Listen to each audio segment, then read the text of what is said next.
السلام علیکم ورحمۃ اللہ وبرکاتہ. الحمد للہ رب العالمین والصلاة والسلام على اشرف الانبیاء والمرسلین وعلى آلہ واصحابہ اجمعین وعلى من تبعهم بإحسان الى يوم الدین. اما بعد، اعوذ باللہ السمیع العلیم من الشیطان الرجیم من همزه ونفخه ونفثه. اولئک الذین هدی اللہ فبہداہ مقتدہ. سامعین کرام، ہمارا ہفتہ واری پروگرام نیک لوگوں کی صحبت میں اس کی ایک اور کڑی لے کر آج میں آپ کی خدمت میں حاضر ہوں. اور آج بھی میں سابقہ ملاقاتوں کی طرح ایک جلیل القدر صحابی کے حوالے سے گفتگو کرنے جا رہا ہوں.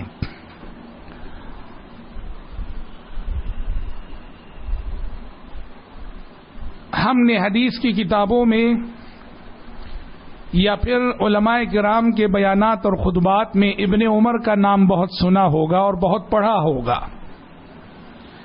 انہی ابن عمر کے بارے میں آج آپ کے سامنے گفتگو کرنے جا رہا ہوں.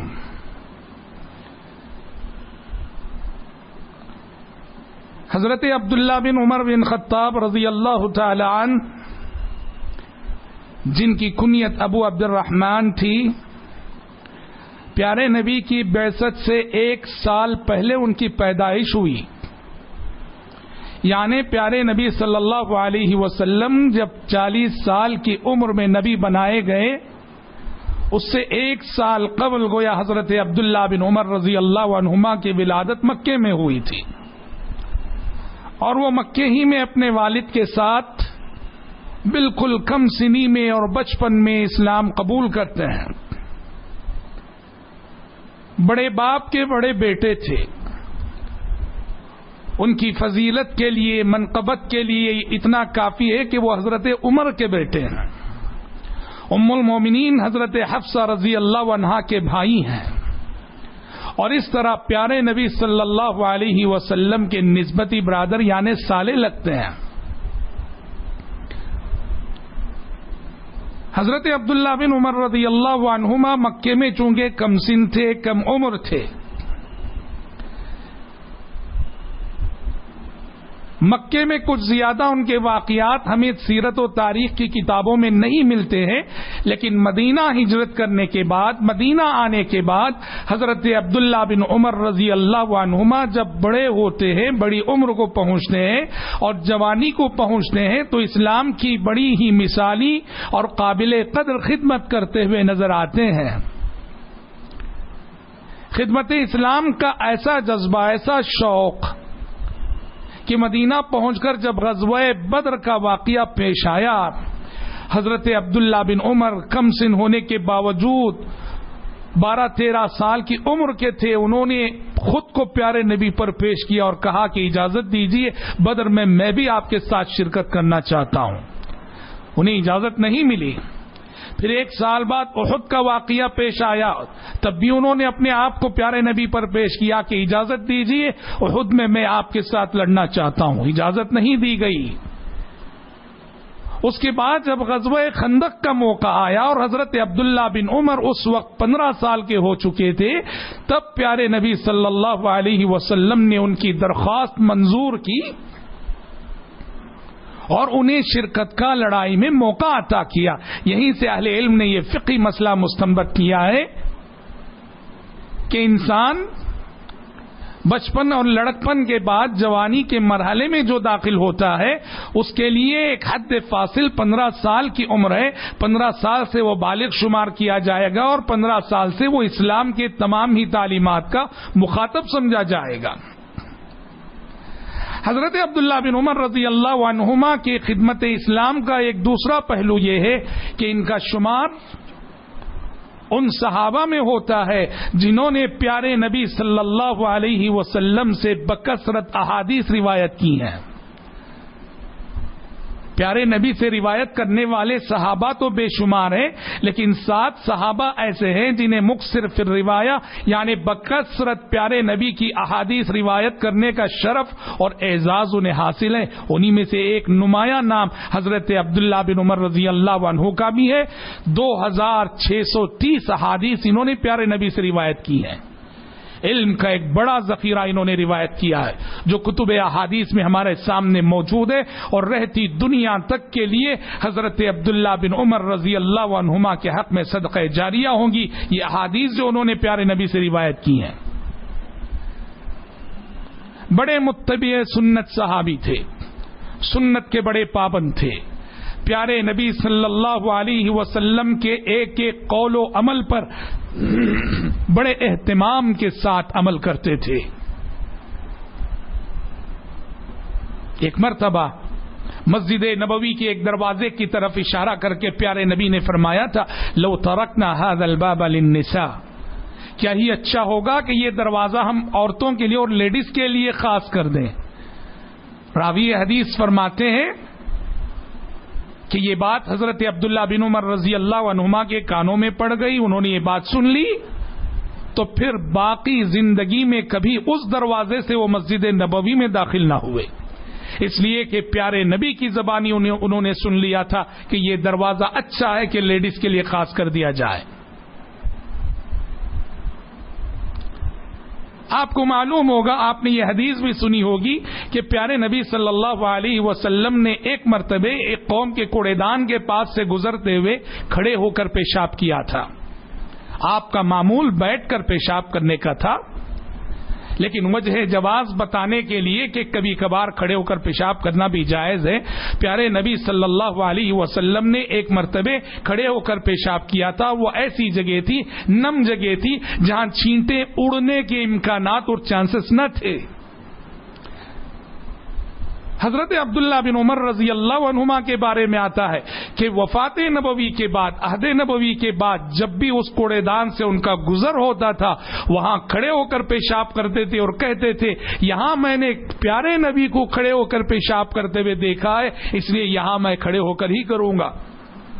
الغرض اتباع سنت کے ان کے واقعات بے شمار ہیں۔ بڑے اللہ والے صحابی تھے، بڑے متقی تھے، بڑے خدا ترس تھے، بڑے عابد تھے، بڑے زاہد تھے اور بڑے عبادت گزار تھے۔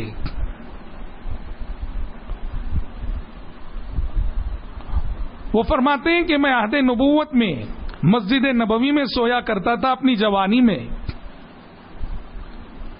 اور پیارے نبی کا معمول تھا کہ پیارے نبی روزانہ فجر کی نماز کے بعد صحابہ سے پوچھتے تھے کہ تم میں سے کس نے کیا خواب دیکھا ہے، اور جس نے بھی کوئی خواب دیکھا ہوتا وہ بیان کرتا، پیارے نبی اس کی تعبیر بتاتے۔ حضرت عبداللہ بن عمر کہتے ہیں میری بھی خواہش ہوئی کہ کاش میں بھی کوئی خواب دیکھوں کہ اوروں کی طرح سے میں بھی اس کی تعبیر پیارے نبی سے پوچھ لوں۔ کہتے ہیں کہ اپنی خواہش کے بعد میں نے خواب دیکھا،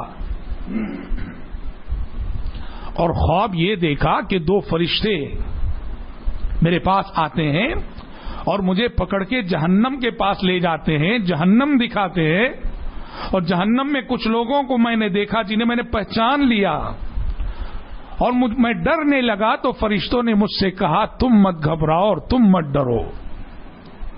خواب دیکھ کر بہت پریشان ہوئے حضرت ابن عمر کہ جہنم کا خواب میں نے دیکھا۔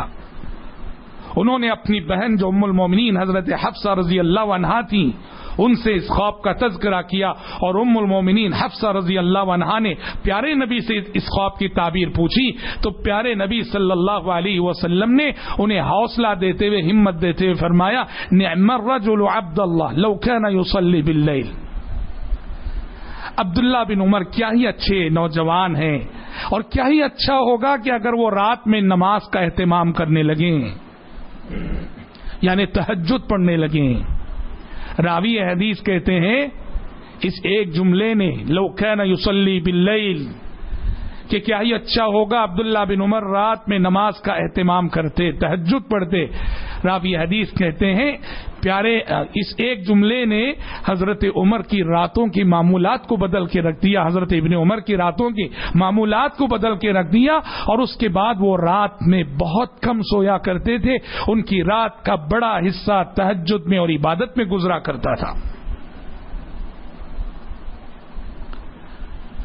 عہد نبوت میں ان کے ساتھ ایک واقعہ یہ پیش آیا کہ ان کی ایک بیوی تھی جنہیں یہ بڑی محبت کرتے تھے, بہت چاہتے تھے, پر حضرت عمر بن خطاب رضی اللہ عنہ کسی وجہ سے اپنی اس بہو کو پسند نہیں کرتے تھے. حضرت عمر نے کہا کہ طلاق دے دو اپنی اس بیوی کو. حضرت عبداللہ بن عمر نے کہا کہ نہیں, طلاق نہیں دوں گا میں.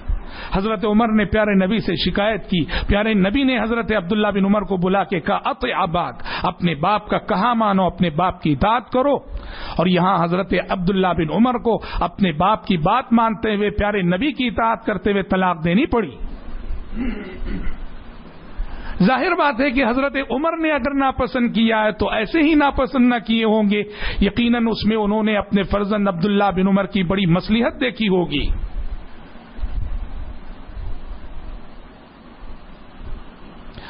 لیکن ہوا یہ کہ حضرت عبداللہ بن عمر رضی اللہ عنہ نے یہ جو طلاق دی اپنی بیوی کو حالت حیض میں دے دی تھی, اور حالت حیض میں طلاق دینا ناجائز ہوتا ہے. تو پیارے نبی صلی اللہ علیہ وسلم نے ان سے فرمایا کہ رجوع کرو, اور حالت طہارت میں جب بیوی پاک ہو اس حالت میں پھر سے طلاق دینا.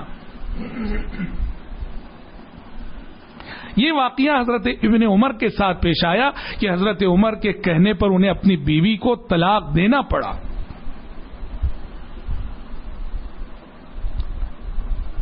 امام احمد بن حنبل رحمہ اللہ کے پاس ان کے زمانے میں, ان کے دور میں ایک سائل آیا اور اس نے کہا کہ امام محترم میری ایک بیوی ہے اور میرے والد مجھے حکم دے رہے ہیں کہ میں اسے طلاق دے دوں, کیا کروں میں؟ امام احمد نے کہا کہ یہاں اپنے والد کی بات نہ مانو, طلاق مت دو. اس سائل نے حضرت عمر اور ابن عمر کا یہ واقعہ پیش کیا اور امام احمد سے کہا کہ حضرت آپ کہہ رہے ہیں کہ میں اپنی باپ کی بات نہ مانوں اور طلاق نہ دوں, پر حضرت عمر کے کہنے پر ابن عمر کو اپنی بیوی کو طلاق دینا پڑا تھا. اس حدیث کا کیا جواب ہے؟ تو امام احمد نے اس شخص سے کہا تھا لیس ابوک عمر, وہ تو عمر تھے, تمہارا باپ عمر نہیں ہے. مطلب یہ ہے کہ حضرت عمر بن خطاب رضی اللہ عنہ یہ تو وہ شخصیت تھی کہ جن کی دور اندیشی ایسی تھی کہ ان کے مشوروں کے مطابق آسمان سے وحی نازل ہوا کرتی تھی. ان کا فیصلہ غلط ہو بہت مشکل ہے. انہوں نے اپنے بچے کے حق میں جو سوچا یقیناً وہ بچے کے حق میں بہت بہتر تھا. اسی لیے پیارے نبی نے ابن عمر کو بلا کے کہا کہ طلاق دے دو. حضرت عمر کو دراصل اپنی اس فرزند عبداللہ بن عمر رضی اللہ عنہ کی بڑی فکر رہتی تھی. وہ چاہتے تھے کہ بیٹا بھی ان کی طرح سے ذمہ دار, امانت دار اور اللہ سے ڈرنے والا ہو, اور سچ مچ یہ بیٹا ویسا تھا بھی. حضرت عمر دیکھیے اپنے زمانے خلافت میں انہوں نے بیت المال سے انصار اور مہاجرین کے لیے وظیفہ جاری کیا تھا, اور ایک ایک مہاجر صحابی کو سالانہ 4000 درہم دیتے تھے. سارے مہاجرین کو بیت المال سے 4000 درہم ملتے تھے, سوائے ایک عبداللہ بن عمر کے کہ ان کو 3500 ملتے تھے. لوگوں نے حضرت عمر سے کے آگے اعتراض کیا, سوال کیا, امیر المومنین یہ آپ اچھا نہیں کر رہے, سارے مہاجرین کو 4000 دے رہے ہیں پر اپنے فرزند عبداللہ بن عمر کو 3500 کم دے رہے ہیں, ایسا کیوں ہے؟